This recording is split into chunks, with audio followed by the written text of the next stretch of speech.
love towards self, meaning you, and the entirety of you. So not just the higher consciousness you, but inclusive of the theme that you chose in this life, the body that you chose in this life, whatever your body might be experiencing at any given moment, your mind, your personality, your situations, etc.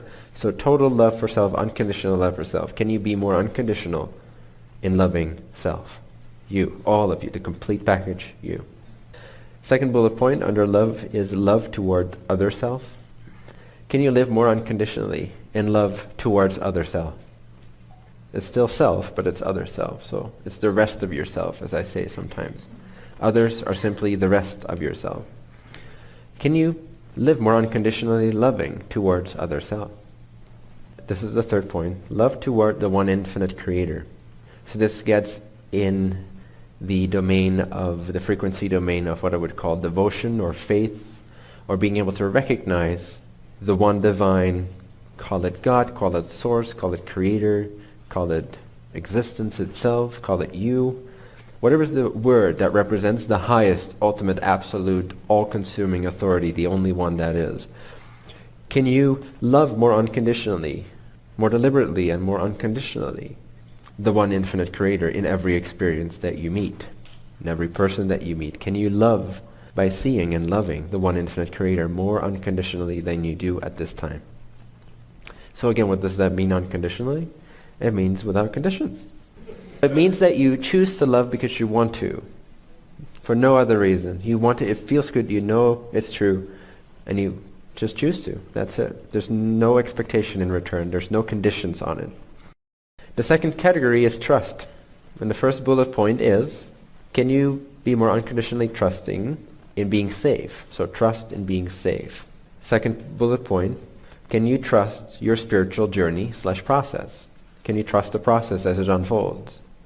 Can you trust your journey as it unfolds? Even if it takes more time than you would like, even if it goes through similar patterns, can you at least trust the process? I'm not saying to not bump it up a notch, to not make any changes, to not lovingly kick yourself in the butt and raise your standards. I'm not saying to become passive, but I am saying to trust in the journey, to trust in the process, so that you feel good and loving towards it. Third bullet point, trust in being supported by the universe. And you can put in between parentheses, abundance.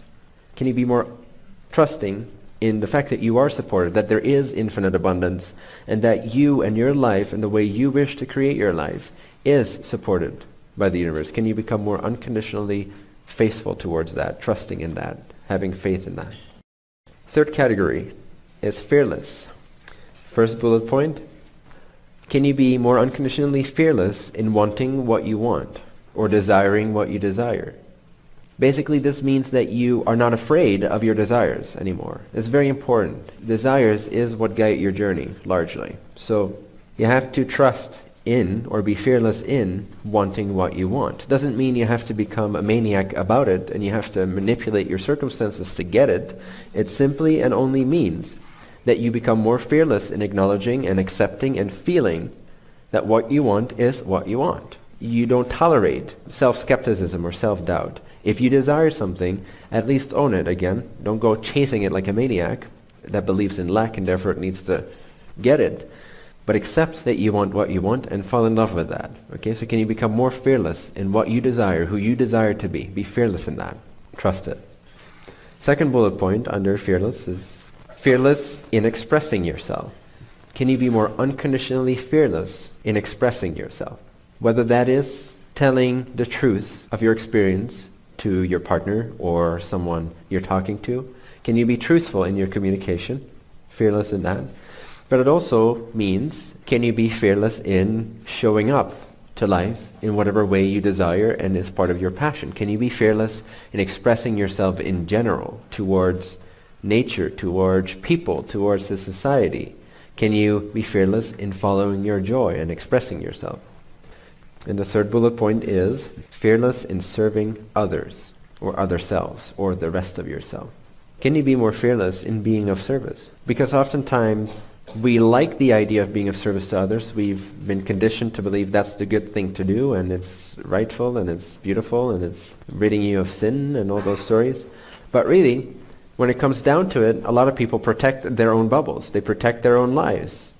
They put their own thing first, which in some ways is the right thing to do, because if you're empty, you can't give anything, of course. But in lots of ways, you actually keep yourself empty and lacking by not being of service, by not stepping fearlessly into generosity, into giving, into creating, into being fearless in serving others. So can you be less protective of your personal bubble, your family's bubble, your little life? And can you expand the little life to become a somewhat bigger life and include more people, more beings? Be more fearless in being of service to others.